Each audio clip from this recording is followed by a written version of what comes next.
അള്ളാഹുവിൻ്റെ അനുഗ്രഹം വർഷിക്കാൻ കൂടുതൽ സാധ്യതയുള്ള സമയം ഖുർആനിന് തിരഞ്ഞെടുക്കുക എന്നുള്ളത് ഏറ്റവും നല്ലതാണ്. എപ്പോഴും ഖുർആൻ ഓതാം, പക്ഷെ ഏറ്റവും അള്ളാഹുവിൻ്റെ റഹ്മത്ത് വർഷിക്കാൻ കൂടുതൽ സാധ്യതയുള്ള സമയം തിരഞ്ഞെടുക്കുക എന്ന് മഹാന്മാർ പഠിപ്പിക്കുകയാണ്. അതിലേറ്റവും പ്രധാനപ്പെട്ടത് ഒന്ന് സുബഹിക്ക് മുമ്പും ശേഷം. അത് ഏറ്റവും പ്രധാനപ്പെട്ടതാണ്. സുബഹിയുടെ മുമ്പുള്ള ആ സമയം മുത്തനബി സല്ലല്ലാഹു അലൈഹി വസല്ലമ തങ്ങൾ ഈ ഭൂമി ലോകത്തേക്ക് പിറന്നു വീണ സമയമാണ്. അതുകൊണ്ട് തന്നെ അതിന് വലിയ മഹത്വമുണ്ട്. ഏത് സമയത്തും മഹത്വമാണ്. പ്രാർത്ഥനയ്ക്ക് ഉത്തരം കിട്ടുന്ന സമയമാണ്. തഹജ്ജുദ് നിസ്കരിച്ച് അള്ളാഹുവിന്റെ മുമ്പിൽ നമ്മൾ പ്രാർത്ഥിച്ചാൽ ആ ദുആക്ക് വലിയ ഇജാബത്തുണ്ടെന്ന് മഹാന്മാർ പഠിപ്പിക്കുകയാണ്. അതേ രൂപത്തിൽ തന്നെ സുബഹിയുടെ ശേഷം, അതുകൊണ്ടാണല്ലോ സുബഹിക്ക് ശേഷം ഉറങ്ങലും. ഏറ്റവും ചുരുങ്ങിയത് ആ ഉറക്കിനെ പിടിച്ചു നിർത്തി സൂര്യൻ ഉദിച്ചിട്ടെങ്കിലും നിങ്ങൾ അത്ര വലിയ ക്ഷീണമുണ്ടെങ്കിൽ ഉറങ്ങിക്കോളൂ എന്ന് പറയാനുള്ള കാരണം. രണ്ടാമത്തെ സമയം ഇശാ മഗ്‌രിബിന്റെ ഇടയിലുള്ള സമയം. ഇശാ മഗ്‌രിബിന്റെ ഇടയിൽ വളരെ പ്രധാനപ്പെട്ട സമയമാണ് ഖുർആൻ ഓതുന്നത്. അതുകൊണ്ട് തന്നെയാണ് പഴയ കാലത്തെ പ്രായമുള്ള ആളുകൾ നേരെ പള്ളിയിലേക്ക് ചെന്നാൽ പിന്നെ അവർ ഇശാവും കഴിഞ്ഞ് ഹദ്ദാദും കഴിഞ്ഞിട്ട് വീട്ടിലേക്ക് പോകും. ഇന്ന് അങ്ങനത്തെ ഒരു സംവിധാനം വളരെ വളരെ കുറഞ്ഞു. വിരലിൽ എണ്ണാവുന്ന ആളുകൾ മാത്രമേ അങ്ങനെയുള്ള ആളുകളെ കാണാൻ കഴിയുള്ളൂ. അതുകൊണ്ട് ആ പഴമ തിരിച്ചു വരണം. അതിന് നമ്മൾ നന്നായിട്ട് പരിശ്രമിക്കണം. ഇശാ മഗ്‌രിബിന്റെ ഇടയിൽ അനാവശ്യ കലാമിന്, അനാവശ്യ സംസാരത്തിന് പോകാനേ പാടില്ല എന്ന് വളരെ അടിവരയിട്ട് പ്രാധാന്യത്തോടുകൂടെ മഹാന്മാർ പഠിപ്പിക്കുകയാണ്. മറ്റൊരു സമയം 5 വക്ത് നിസ്കാരത്തിന്റെ സമയം. ഓരോ നിസ്കാരം കഴിഞ്ഞ് ഒരു പേജ് എടുത്ത് ഓതുക. അത് വലിയ പുണ്യമുള്ള കാര്യമാണ് എന്നും മഹാന്മാർ പഠിപ്പിക്കുന്നുണ്ട്. അല്ലാഹു ആ രൂപത്തിലൊക്കെ വിശുദ്ധ ഖുർആൻ പാരായണം ചെയ്യാനുള്ള തൗഫീഖ് നമുക്കൊക്കെ നൽകുമാറാകട്ടെ. 10 ഉറങ്ങുന്നതിനെയും അതുപോലെ തന്നെ നിസ്കരിക്കുന്നവനെയും ശല്യപ്പെടുത്തുന്ന വിധത്തിൽ നമ്മൾ ഓതാൻ പാടില്ല. ഉറങ്ങുകയാണ്, അയാളെ മുമ്പിൽ പോയിട്ട് നമ്മൾ ഖുർആൻ എടുത്തുകൊണ്ട് ഭയങ്കര ഉച്ചത്തിൽ ഓതുക തെറ്റാണ്. എന്നാൽ എല്ലാവരും നിസ്കരിക്കുന്ന സമയം കിടന്നുറങ്ങാണ്, വെടിക്കൽ സുന്നത്താണ്. അല്ലാതെ ക്ഷീണം കൊണ്ട് ഉറങ്ങിയാണ് നമ്മൾ മുസാഫിർക്ക് പോയി ഉറങ്ങുന്നവനെ പോലും അങ്ങനെ ശല്യപ്പെടുത്താൻ പാടില്ല. അതേ രൂപത്തിൽ തന്നെ നിസ്കരിക്കുന്നവന്റെ അടുത്ത് പോയി ഖുർആൻ ഓതിയിട്ട് നമ്മൾ ഉണ്ടാക്കുന്നത് ശല്യപ്പെടുത്തരുത്.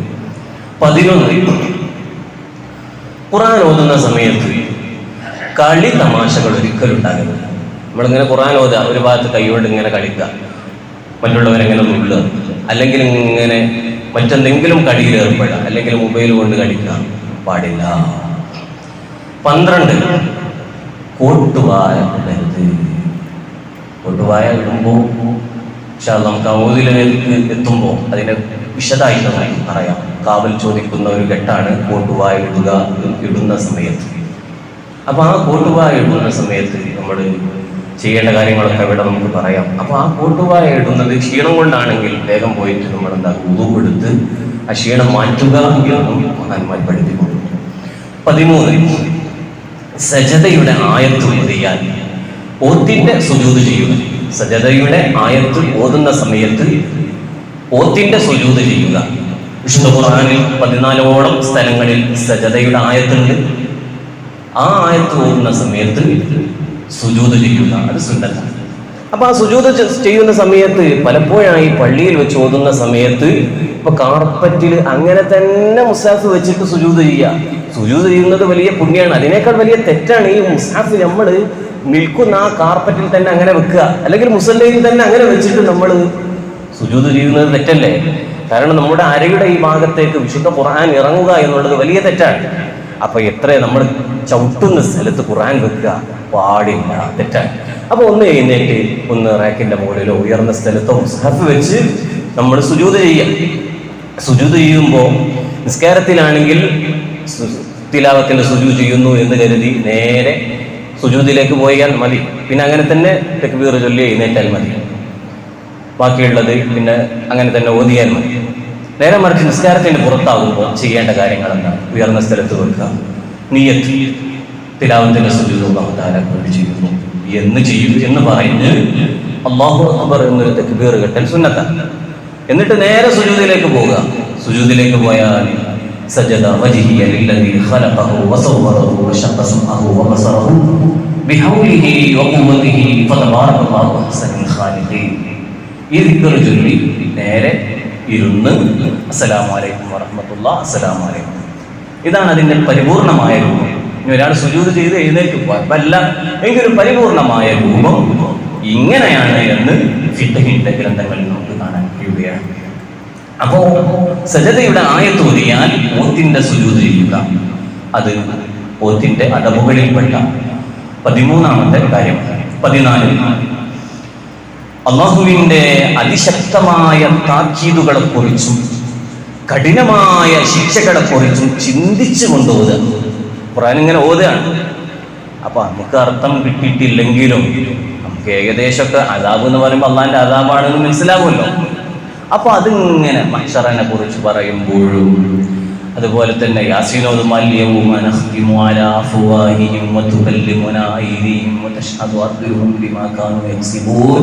ഒരു ദിവസം വരാനുണ്ട്, ആ ദിവസം നിങ്ങളുടെ നാക്കിന് സീല് വെക്കും എന്നും കൈകാലുകളൊക്കെ സംസാരിക്കുന്ന ഒരു സമയമുണ്ട് എന്ന് പറയുന്ന ആരെങ്കിലും ഇങ്ങനെ പറയുമ്പോൾ പഠിച്ചോനെ എൻ്റെ അവസ്ഥ എന്തായി, എൻ്റെ അവസ്ഥ എന്തായി, ഇങ്ങനെ ചിന്തിച്ചു പോവുക.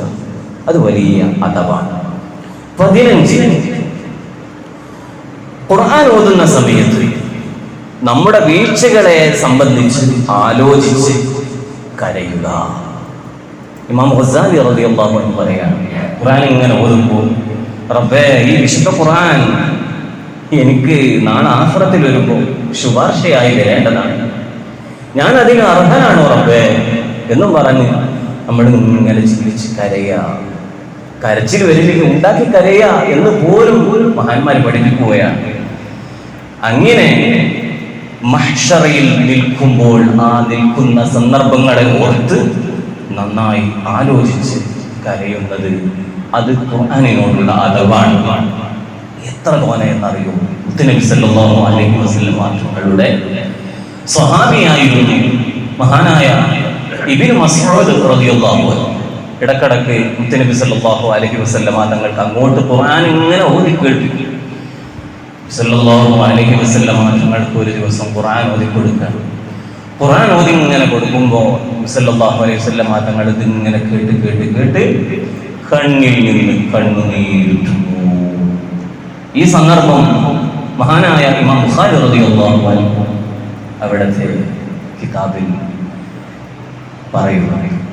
സുബ്ഹാനല്ലാഹ്, ആരാണ് കരയുന്നത്? നബി സല്ലല്ലാഹു അലൈഹി വസല്ലം തങ്ങളാണ് കരയുന്നത്, ഓത്ത് കേട്ടിട്ടുണ്ട്. അപ്പോ ഖുർആൻ ഓതുമ്പോൾ നമ്മൾ നന്നായി ആലോചിച്ച് പഠിച്ചോനെ എൻ്റെ അവസ്ഥ എന്തായിരിക്കും, ഞാൻ മഹ്ശറിൽ പോയി നിൽക്കേണ്ട ആളാണല്ലോ, പടച്ച റബ്ബിന്റെ കോടതിയാണല്ലോ, എൻ്റെ വീഴ്ചകൾ എന്തെല്ലാം അവിടെ വെച്ച് പറയാനുണ്ട് എന്ന് പറഞ്ഞ് ആലോചിക്കുക. റഹ്മാനായ അല്ലാഹ് ഞങ്ങളുടെ എല്ലാവരുടെയും പാപങ്ങൾ പുറത്തു തരണേ അല്ലാഹ്. മഹ്ശറിൽ ഞങ്ങളെ എല്ലാവരെയും ഞങ്ങളുടെ ഹിസാബുകളൊക്കെ യസീറായിട്ട് നീ രക്ഷപ്പെടുത്തണേ അല്ലാഹ്. മുത്തുനബി സല്ലല്ലാഹു അലൈഹി വസല്ലം തങ്ങളോട് സ്വർഗത്തിൽ ഉൾപ്പെടുത്തണേ അല്ലാഹ്. 16ാമത്തത് റഹ്മത്തിന്റെ ആയത്ത് ഓതുമ്പോൾ അള്ളാഹുവിനോട് റഹ്മത്ത് ചോദിക്കുക. റഹ്മത്തിന്റെ ആയത്തുകൾ ഒരുപാട് വിശുദ്ധ ഖുർആനിലുണ്ട്. അതിൽ അള്ളാഹുവിനോട് റഹ്മത്ത് ചോദിക്കുക. ഉദാഹരണത്തിന് വയഖ്തസ്സു ബിറഹ്മതിഹി മൻ യശാ, ഇതൊരു റഹ്മത്തിന്റെ ആയത്താണ്. അപ്പൊ അള്ളാഹുവിനോട് റഹ്മത്ത് ചോദിക്കുക. അതെങ്ങനെയാണ്? അല്ലാഹുമ്മ ഇന്നി, അല്ലാഹുമ്മ ഇന്ന, ഇന്ന എന്ന് പറയുമ്പോൾ ജംആയി, ഇന്നി എന്ന് പറയുമ്പോൾ മുഫ്രദായി, ഇന്ന ഞങ്ങൾക്ക്, അല്ലെങ്കിൽ അല്ലാഹുമ്മ ഇന്നി പടച്ചോനെ അല്ലാഹുവേ ഇന്നി തീർച്ചയായും ഞാൻ, നസ്അലുക അല്ലെങ്കിൽ അസ്അലുക ഞാൻ നിന്നോട് ചോദിക്കുന്നു, മിൻ റഹ്മതിക നിന്റെ റഹ്മത്തിൽ നിന്ന് ഞാൻ നിന്നോട് ചോദിക്കുന്നു എന്ന് പറയാം. ഇനി അറബിയിൽ അങ്ങനെ ദുആ കിട്ടൂല എങ്കിൽ റഹ്മത്ത് നിങ്ങളുടെ ഖുർആനിൽ കാണുമെങ്കിൽ റബ്ബേ നിന്റെ റഹ്മത്ത് എനിക്ക് നൽകണേ എന്ന് നമ്മൾ മനസ്സിൽ കരുതുന്നത് നല്ലതാണ്. 17 അദാബിന്റെ ആയത്ത് ഓതുമ്പോൾ കാവൽ ചോദിക്കുക. ഉദാഹരണത്തിന് നമ്മൾ എല്ലാ വെള്ളിയാഴ്ചയും ജുമുഅക്കും ഇശായിനും സുബ്ഹിക്കൊക്കെ സുന്നത്തുള്ള സൂറത്തുൽ ഗാശിയ അത് പാരായണം ചെയ്യുമ്പോൾ അതിലുണ്ടല്ലോ ഇല്ലാ മൻ തവല്ല വകഫറ ഫയുഅദ്ദിബുഹുല്ലാഹുൽ അദാബൽ അക്ബർ. അല്ലാഹുവിന്റെ അദാബിനെ കുറിച്ചാണ് അവിടെ പറയുന്നത്. അപ്പോൾ അല്ലാഹുവിനോട് അദാബിൽ നിന്ന് കാവലിനെ ചോദിക്കാം. അല്ലാഹുമ്മ ഇന്നാ നഊദു ബിക മിൻ അദാബിക. പഠിച്ചോനെ, നിന്റെ അദാബിൽ നിന്ന് ഞങ്ങൾ നിന്നോട് കാവൽ ചോദിക്കുന്നു എന്ന് പറയുന്ന സുന്നത്താണ്. 18 ഓരോ ആയത്തിലും സന്ദർഭോചിതമായ പ്രതികരണങ്ങൾ, പ്രാർത്ഥനകൾ, അത് ആ സന്ദർഭത്തിൽ നടത്തുന്നത് ഖുർആനിനോടുള്ള അദബാണ്. സൂറത്തുൽ ഗാശിയയിൽ തന്നെ അതിന്റെ അവസാനത്തെ ആയത്ത് ആ ഭാഗത്ത് നമുക്ക് കാണാൻ കഴിയും. ഇന്ന ഇലൈനാ ഇയാബഹും സുമ്മ ഇന്ന അലൈനാ ഹിസാബഹും. അവിടെ എത്തുന്ന സമയത്ത് ഹിസാബാണ്, വിചാരണയെ സംബന്ധിച്ചാണ് പറയുന്നത്. ആ സമയത്ത് പടച്ചോനെ അല്ലാഹുമ്മ യസ്സിർ ഹിസാബി അങ്ങനെ പറയാം. അല്ലെങ്കിൽ അല്ലാഹുമ്മ ഹാസിബിനി ഹിസാബൻ യസീറ. പടച്ചോനെ, എൻ്റെ വിചാരണ നീ എളുപ്പമാക്കി തരണേ എന്നൊരു പ്രാർത്ഥന അവിടെ പ്രാർത്ഥിക്കാം. അതേ രൂപത്തിൽ സൂറത്തുൽ മുൽക്ക് ഇങ്ങനെ പാരായണം ചെയ്യും. എന്നും നമ്മൾ ഉറങ്ങുന്നതിന് മുമ്പ് പാരായണം ചെയ്യൽ സുന്നത്തുള്ള സൂറത്താണ് സൂറത്തുൽ മുൽക്ക്. ആ സൂറത്തുൽ മുൽക്ക് അതിന്റെ അവസാനം 30-ാമത്തെ ആയത്തിൽ ഖുൽ അറഅയ്തും ഇൻ അസ്ബഹ മാഉകും ഖൗറൻ ഫമൻ യഅ്തീകും ബിമാഇൻ മഈൻ. ഖുൽ നബിയേ, തങ്ങൾ ചോദിച്ചു, അറഅയ്തും ഇൻ അസ്ബഹ മാഉകും ഖൗറൻ ഫമൻ യഅ്തീകും ബിമാഇൻ മഈൻ. നിങ്ങളുടെ വെള്ളം വറ്റിപ്പോയാൽ, അല്ലാഹുവിന്റെ ചോദ്യമാണ്, അറഅയ്തും ഇൻ അസ്ബഹ മാഉകും ഖൗറ, നിങ്ങളുടെ വെള്ളം വറ്റിപ്പോയാൽ ആരാണ് നിങ്ങൾക്ക് വെള്ളം കൊണ്ടുവന്ന് തരിക? ഫമൻ യഅ്തീകും ബിമാഇൻ മഈൻ, ആരാ നിങ്ങൾക്ക് വെള്ളം കൊണ്ടുവന്ന് തരിക? അല്ലാഹുവിന്റെ ചോദ്യം. നിങ്ങൾ ആലോചിച്ച് നോക്കൂ, എല്ലാം പറ്റി വരണ്ടേ, ഒരു കിണർ കുഴിച്ചിട്ടും വെള്ളം കിട്ടുന്നില്ല. ഈ സമയത്ത് ആര് വെള്ളം തരും? ഉടനെ അതിന്റെ ജവാബ് അള്ളയാണ് വെള്ളം തരിക. അവിടെ പറയണം, ആ സൂറത്തിലെ അവസാനത്തെ ആയത്ത് ഓതുന്ന ഈ സമയത്ത്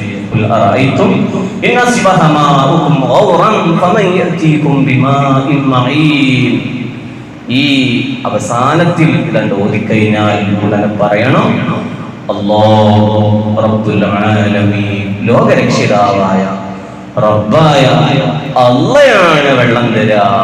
ഇതാണ് അവിടെ പറയുന്നത്. ഇനി നിങ്ങൾ നോക്കൂ, സൂറത്തുർ റഹ്മാൻ. സൂറത്തുർ റഹ്മാനും പതിവായി ഓതേണ്ട സൂറത്തുകളിൽ മഹാന്മാർ എണ്ണിയ സൂറത്താണ്.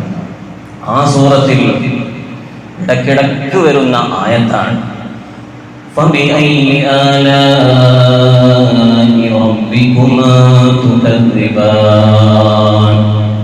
ഈ ആയത്ത് ഓതുന്ന സമയത്ത് എന്താണ് അതിന്റെ അർത്ഥം? അർത്ഥം കൂടെ മനസ്സിലാക്കുമ്പോൾ നമുക്കൊന്നുകൂടെ അവഗാഹം ഉണ്ടാവും.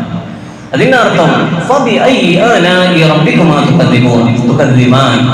അപ്പോൾ നിങ്ങൾ രണ്ട് കൂട്ടരുടെയും എന്ന് പറഞ്ഞാൽ ജിന്ന് ഇൻസ്, അതാണ് അവിടെ ഉദ്ദേശിക്കുന്നത്, മനുഷ്യരും ജിന്നും.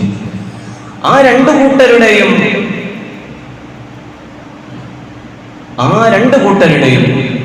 എന്ന് പറഞ്ഞാൽ അപ്പോൾ നിങ്ങൾ രണ്ട് കൂട്ടരുടെയും റബ്ബിന്റെ അനുഗ്രഹങ്ങളിൽ ഏതിനെയാണ് നിങ്ങൾ നിഷേധിക്കുന്നത്? റബ്ബിന്റെ ഒരു ചോദ്യമാണ്. ഉടനെ ആ ആയത്തോതിയാൽ അവൻ പറയണം, വലാ ബിശൈഇൻ മിൻ നിഅമിക റബ്ബനാ നുകദ്ദിബു ഫലകൽ ഹംദ്. അല്ലാഹുവേ, ഞങ്ങളുടെ രക്ഷിതാവേ, നിന്റെ അനുഗ്രഹങ്ങളിൽ നിന്ന് ഞങ്ങളൊന്നും നിഷേധിക്കുന്നില്ല, ഒന്നിനെയും ഞങ്ങൾ നിഷേധിക്കുന്നില്ല. ഫലകൽ ഹംദ്, നിനക്കാണ് സർവസ്തുതിയും. അപ്പോ എന്താണ് പറയേണ്ടത്? വലാ ബിശൈഇൻ മിൻ നിഅമിക, റബ്ബേ നിന്റെ അനുഗ്രഹങ്ങളിൽ നിന്ന് ഞങ്ങൾ ഒന്നിനെയും റബ്ബനാ നുകദ്ദിബ്, ഞങ്ങൾ ഒന്നിനെയും നിഷേധിക്കുന്നില്ല. ഫലകൽ ഹംദ്, നിനക്കാണ് സർവസ്തുതിയും എന്ന് പറയൽ സുന്നത്താണ്. അതേ രൂപത്തിൽ നമുക്ക് കാണാൻ കഴിയും സൂറത്തു തീൻ, വത്തീനി വസ്സൈത്തൂൻ ഇങ്ങനെ ഓതി ഓതി ഓതി ഓതി അതിന്റെ അവസാന ഘട്ടം എത്തിയാൽ അലൈസല്ലാഹു ബിഅഹ്കമിൽ ഹാകിമീൻ എന്ന് പറയുന്ന സന്ദർഭം. ആ സന്ദർഭത്തിൽ എന്ത് പറയണം? എന്താണ് അതിന്റെ അർത്ഥം? വിധികർത്താക്കളിൽ വെച്ച് ഏറ്റവും വലിയ വിധികർത്താവ് അലൈസല്ലാഹ്, അല്ലാഹു അല്ലയോ എന്നൊരു ചോദ്യമാണ്. ആ ആയത്തോതി കഴിഞ്ഞാൽ ഉടനെ പറയണം ബലാ, അതേ അല്ലാഹ് തന്നെയാണ്. വഅലാ ദാലിക, അതിന്റെ പേരിൽ വഅന മിന ശാഹിദീൻ, ഞാൻ സാക്ഷിയായിരിക്കുന്നു എന്ന് പറയൽ സുന്നത്താണ്. അങ്ങനെ ഏതെല്ലാം സന്ദർഭോചിതമായ ആയത്തുണ്ടോ അവിടെയൊക്കെ അങ്ങനെ പറയൽ സുന്നത്താണ്. ഇനി നിങ്ങൾ നോക്കൂ, സൂറത്തുൽ അലയിൽ അതിന്റെ തുടക്കം തന്നെ സബ്ബിഹിസ്മ റബ്ബിക്കൽ അഅല, ഉന്നതനായ റബ്ബിന്റെ നാമത്തെ, അവിടുത്തെ പരിശുദ്ധതയെ ഞാൻ വായിക്കുന്നു. അഅല എന്ന് പറയുമ്പോൾ സുബ്ഹാന റബ്ബിയൽ അഅല എന്ന് പറയുന്ന സുന്നത്താണ്. ഇവിടെ പ്രത്യേകം ശ്രദ്ധിക്കാനുള്ളത്, ഈ വാചകങ്ങളൊക്കെ നമ്മൾ നിസ്കാരത്തിൽ ഓതുകയാണോ പ്രത്യേകം ശ്രദ്ധിക്കണം. അവിടെ ദിക്റാണ് എന്നൊരു കരുത്ത് വേണം. ദിക്റല്ല എന്ന് കരുതാതെ നമ്മൾ ഓതിയാൽ ഇവിടെ നിസ്കാരം ബാത്തിലാണ്. അതേ രൂപത്തിൽ തന്നെ ഒരു ഇമാമിന് എന്തെങ്കിലുമൊക്കെ സംഭവിച്ചാൽ നമ്മളെല്ലാം കൂടെ തൊള്ളിക്കൊള്ളിട്ടിട്ട് സുബ്ഹാനല്ലാഹ് എന്ന് പറയരുത്. മനസ്സിൽ കരുതണം ദിക്റാണ് എന്ന് കരുതണം, അല്ലെങ്കിൽ നമ്മുടെ നിസ്കാരം ബാത്തിലാണ്. അപ്പൊ അത് പ്രത്യേകം ശ്രദ്ധിക്കണം എന്ന് ഓർമ്മപ്പെടുത്തുകയാണ്. 19 ഖുർആൻ പാരായണം കഴിഞ്ഞാൽ പ്രത്യേകം സുന്നത്താണ് സ്വദഖല്ലാഹുൽ അലിയ്യുൽ അദീം വസദ്ദഖ വബല്ലഗ വറസൂലുഹു നബിയ്യുൽ കരീം വനഹ്നു അലാ ദാലിക മിനശ് ശാഹിദീന വശാകിരീന വൽഹംദുലില്ലാഹി റബ്ബിൽ ആലമീൻ. ഈ ദിക്ർ ചൊല്ലുക, എന്നിട്ട് മുസ്ഹഫിന് ഒരു ചുംബനം കൊടുക്കുക, എന്നിട്ട് മുസ്ഹഫ് ഒന്ന് ഉയർന്ന സ്ഥലത്ത് വെക്കുക. വളരെ അദബാണ്, അങ്ങനെ തന്നെ നമ്മൾ ശീലിക്കണം. മുസ്ഹഫ് ഓതി കഴിഞ്ഞ ഉടനെ സദഖല്ലാഹുൽ അലിയ്യുൽ അദീം വസദ്ദഖ വബല്ലഗ റസൂലുഹു നബിയ്യുൽ കരീം വനഹ്നു അലാ ദാലിക മിനശ് ശാഹിദീന വശാകിരീന വൽഹംദുലില്ലാഹി റബ്ബിൽ ആലമീൻ എന്ന് പറഞ്ഞ് മുസ്ഹഫിന് ഒരു ചുംബനം കൊടുത്തു. എന്നിട്ട് മുസ്ഹഫ് ഒന്ന് ഉയർന്ന സ്ഥലത്ത് വെച്ച് അല്ലാഹ്, ഇതിനൊക്കെ എത്രയാണ് കൂലി കിട്ടുന്നത്? അല്ലാഹു ആ രൂപത്തിൽ കൂലി സമ്പാദിക്കാനുള്ള തൗഫീഖ് നമുക്ക് നൽകുമാറാകട്ടെ. ഖുർആൻ ഓതി കഴിഞ്ഞാൽ 20ാമതായി നമ്മെ പഠിപ്പിക്കുന്നു, ഖുർആൻ ഓതി കഴിഞ്ഞാൽ അത് ഖത്മാണ് ഓതിയത് എങ്കിൽ ഉടനെ അവൻ അടുത്ത ഖത്ം ഓതി തുടങ്ങി വെക്കണം. എന്ന് പറഞ്ഞാൽ സൂറത്തുൽ ഫാത്തിഹ മുതൽ ഏറ്റവും ചുരുങ്ങിയത് മുഫ്ലിഹൂൻ വരെ, സൂറത്തുൽ ബഖറയിലെ മുഫ്ലിഹൂൻ വരെ ഓതിയിട്ട് ഈ പറഞ്ഞ രൂപത്തിൽ മുസ്ലിം കൂട്ടി എടുത്തു വെച്ചു. എന്നിട്ടൊന്ന് അല്ലാഹുവിനോട് പ്രാർത്ഥിക്കുക, ഞാൻ ഓതിയത് റബ്ബേ നീ കബൂലാക്കണം, എന്റെ പാപങ്ങൾ പൊറുക്കണം, എന്റെ വിഷമങ്ങൾ പരിഹരിക്കണം എന്ന് പറഞ്ഞ് പടച്ച റബ്ബിനോട് പ്രാർത്ഥിക്കൽ പ്രത്യേകം സുന്നത്താണ്. ഖുർആൻ ഓതിയതിനു ശേഷം പ്രാർത്ഥിക്കുന്നതിന് ഇജാബത്തുണ്ട് എന്നതാണ് അതിന്റെ കാരണം എന്ന് മഹാന്മാർ രേഖപ്പെടുത്തുകയാണ്. ഇനി നമുക്ക് വിശുദ്ധ ഖുർആനിന്റെ മഹത്വങ്ങൾ ഒരുപാട് നമ്മൾ പഠിച്ചു.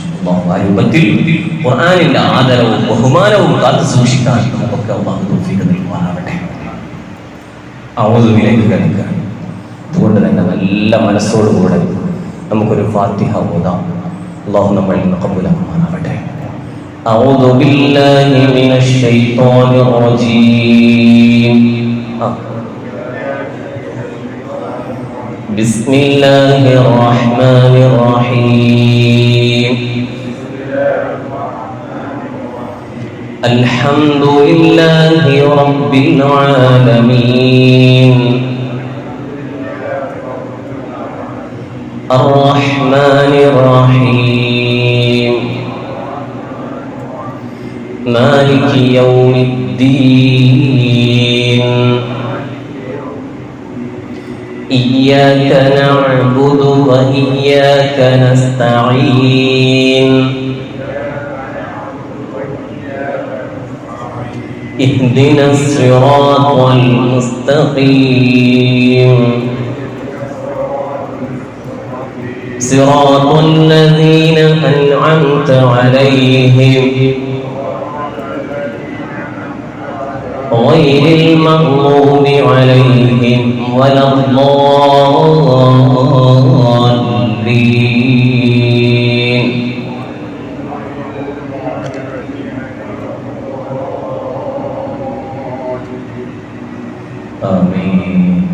ഒരുപാട് നമ്മൾ ശ്രദ്ധിക്കാറുണ്ട്. ഇൻഷാ അല്ലാഹ് നമ്മൾ ഔദുവിലേക്ക് നേരെ ഡയറക്റ്റായിട്ട് കിടക്കുകയാണ്. അള്ളാഹു അതിൻ്റെ തജ്വീദ് അനുസരിച്ച് ക്ലിയറായ രൂപത്തിൽ പോകാൻ നമുക്കൊക്കെ അള്ളാഹു തൗഫീഖ് നൽകുമാറാവട്ടെ. അഊദു ബില്ലാഹി മിനശ് ശൈത്വാനിർ റജീം. ശപിക്കപ്പെട്ട അല്ലെങ്കിൽ ആട്ടിയോടിക്കപ്പെട്ട എന്നതാണ് റജീം എന്നതിൻ്റെ അർത്ഥം.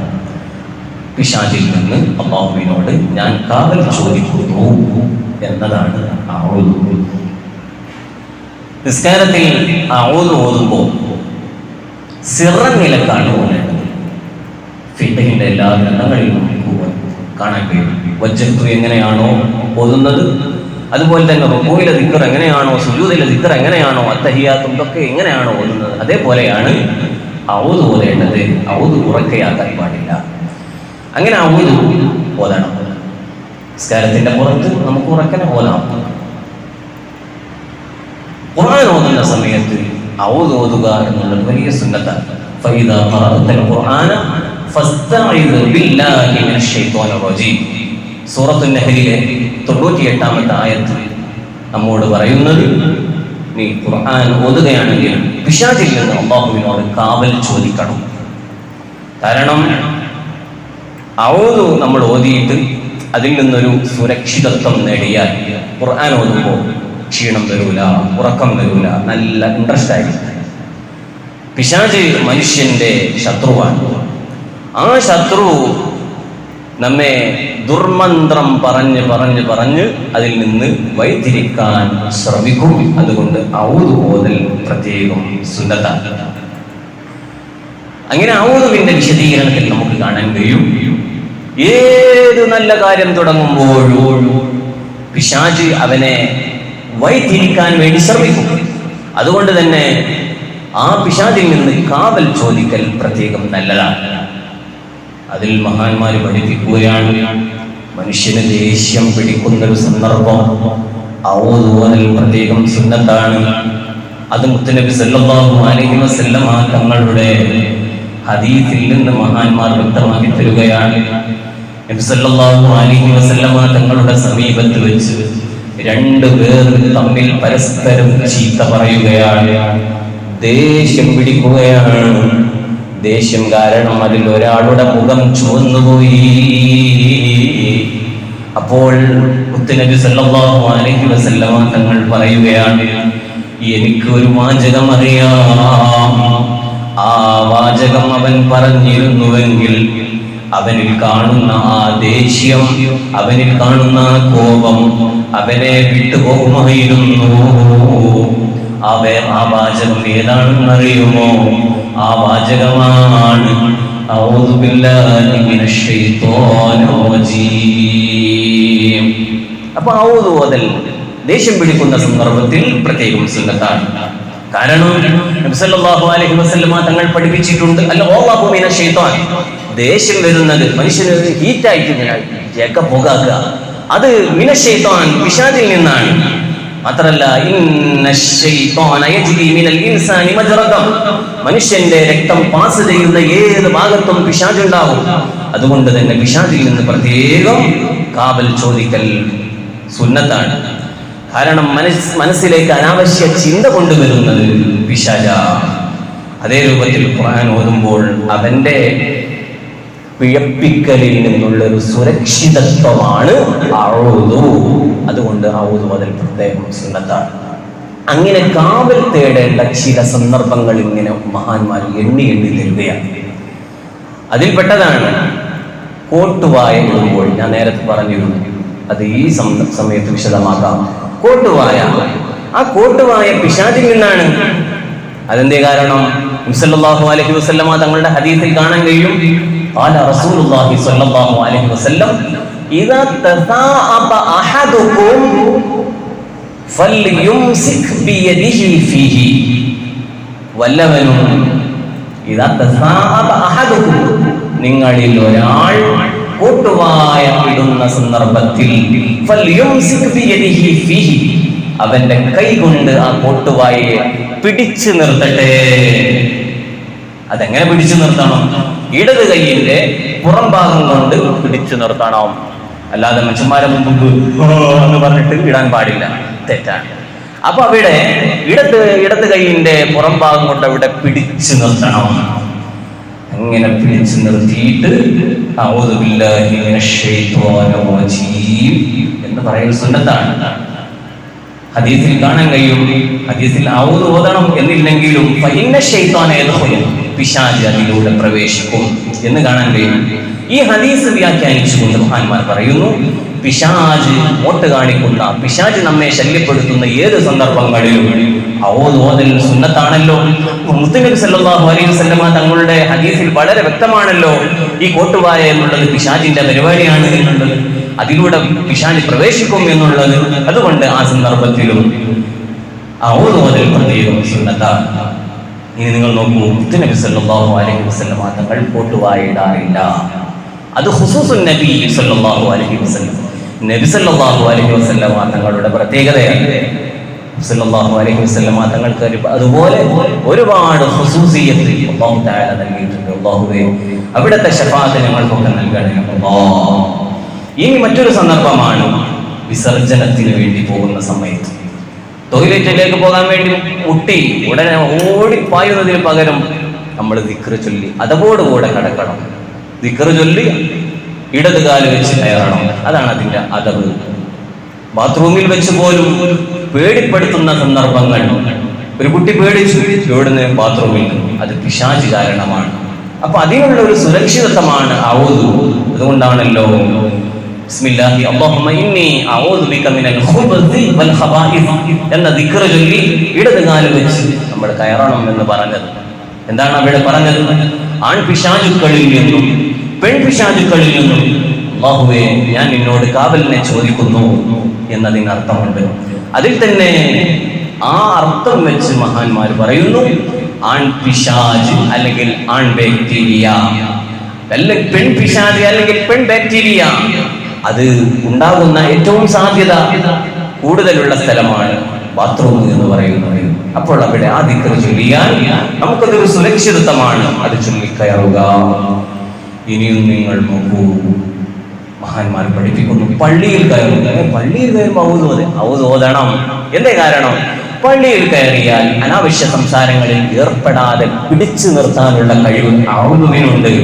അതുകൊണ്ട് തന്നെ നമുക്ക് ഔദുവിനെ സംബന്ധിച്ച് മുത്തുനബി സല്ലല്ലാഹു അലൈഹി വസല്ലം തങ്ങളുടെ ഹദീസിൽ കാണാൻ കഴിയും, അന്ന റസൂലുള്ളാഹി സല്ലല്ലാഹു അലൈഹി വസല്ലം കാന ഇദാ ദഖലൽ മസ്ജിദ, മുത്തുനബി സല്ലല്ലാഹു അലൈഹി വസല്ലം തങ്ങൾ പള്ളിയിൽ കയറുമ്പോൾ ഖാല അവിടെ നിന്ന് പറയുമായിരുന്നു, അഊദു ബില്ലാഹിൽ അദീം, മഹാനായ അല്ലാഹുവേ നിന്നെ കൊണ്ട് ഞാൻ കാവൽ ചോദിക്കുന്നു, വബിവജ്ഹിൽ കരീം, മാന്യമായ അവിടുത്തെ വജ്ഹ് കൊണ്ടും ഞാൻ കാവലിനെ ചോദിക്കുന്നു, സുൽത്താനിൽ ഖദീം, അവിടുത്തെ അധികാരം കൊണ്ടും ഞാൻ കാവൽ ചോദിക്കുന്നു, അൽ ഖദീം, അവിടുത്തെ അധികാരം ഖദീമാണ്, പണ്ടേയുള്ളതാണ്. ഇങ്ങനെ ഒരാൾ പള്ളിയിൽ കയറുമ്പോൾ ചൊല്ലിയാൽ പിശാചിന്റെ ശർറിൽ നിന്ന് അല്ലാഹു അവനെ രക്ഷിക്കും. അവൻ മുത്തുനബി സല്ലല്ലാഹു അലൈഹി വസല്ലം തങ്ങൾ പള്ളിയിൽ കയറുമ്പോൾ ചൊല്ലിയ ദിക്റാണ് അഊദു ബില്ലാഹിൽ അദീം വബിവജ്ഹിൽ കരീം വസുൽത്താനിൽ ഖദീം മിനശ് ശൈത്വാനിർ റജീം. ഈ ദിക്ർ അല്ലാഹു സുബ്ഹാനഹു വ തആല ഇത്തരം ദിക്റുകളൊക്കെ ചൊല്ലി നമ്മുടെ ഈമാൻ അല്ലാഹു വർദ്ധിപ്പിച്ചു തരുമാറാവട്ടെ. പിശാചിന്റെ ശർറിൽ നിന്ന് നമുക്ക് കാവൽ നൽകുമാറാവട്ടെ. ഇനിയും ഒരുപാട് പറയാനുണ്ട്. അൽഹംദുലില്ലാഹ് ഈ ക്ലാസ്സുകൾ നമുക്ക് വളരെ ഉപകാരമാണ്. ഞാൻ അതുകൊണ്ട് ഒരുപാട് പഠിക്കുന്നു. മറ്റൊന്ന് ഞാൻ പഠിച്ചത് നിങ്ങൾക്ക് പറഞ്ഞു തരുന്നത്, മറ്റൊന്ന് ഇത് മുഖേന മുഅ്മിനീങ്ങൾ ആരെങ്കിലും ഒക്കെ ചായക്ക് സംഭാവന ചെയ്താൽ അൽഹംദുലില്ലാഹ് അതും വലിയ ഒരു നമ്മളെ മരണപ്പെട്ടവർക്ക് അതിന്റെ സവാബ് കിട്ടുന്നു. അങ്ങനെ ഒരു 3 കാര്യമാണ് നമ്മുടെ ഈ ക്ലാസ് കൊണ്ട് കിട്ടുന്നത്. അല്ലാഹു നമ്മളിൽ നിന്ന് അത് കബൂലാക്കി തരുമാറാകട്ടെ. എല്ലാവരും എഴുന്നേറ്റ് നിൽക്കണം, യാ അക്രമ ബൈത്ത് ചൊല്ലണം. എല്ലാവരും മനസ്സറിഞ്ഞ് മുത്തുനബി സല്ലല്ലാഹു അലൈഹി വസല്ലം തങ്ങളുടെ തവസ്സുലാക്കി നമ്മുടെ ഈ ബൈത്ത് ചൊല്ലണം. അല്ലാഹു നമ്മളിൽ നിന്ന് കബൂലാക്കി തരുമാറാകട്ടെ.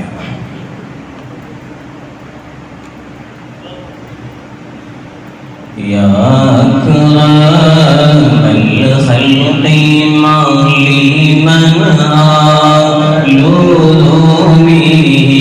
سواك عند حلول الحديث العظيم مولاي صل وسلم دائما أبدا على حبيبك خير الخلق كلهم ولي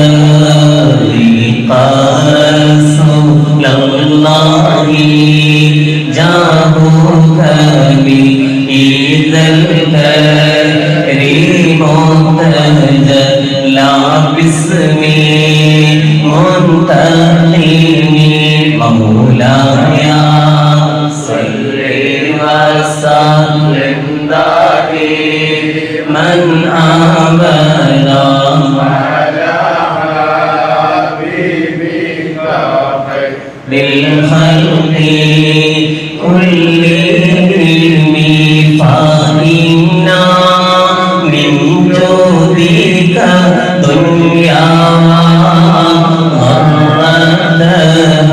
ومن علومك علم اللوح والقلم مولاي صل وسلم دائما أبدا على حبيبك خير الخلق كلهم يا نفس لا تقنطي من زلتي عظما إن الكبائر في غفرانك لمني مولاي صل وسلم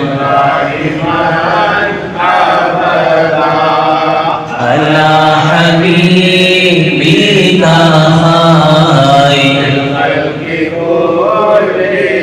كلهم لعل ما ترى بحين يقسمها تقديرنا حسب العصيان في قسم مولاي صل وسلم دائما أبدا على حبيبك خير الخلق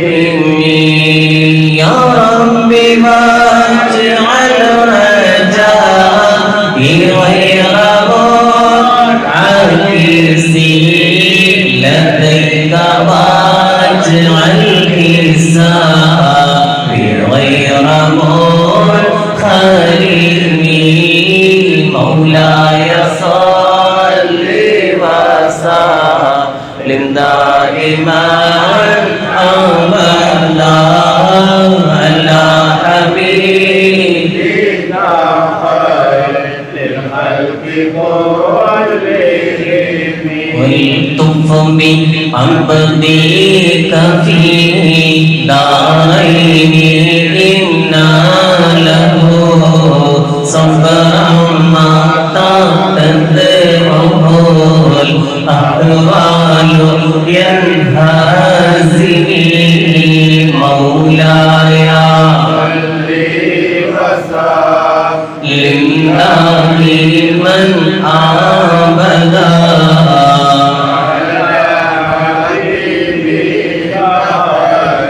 للخلق كلهم واغفر لصحبي صلاة منك دائمة على النبي بمهل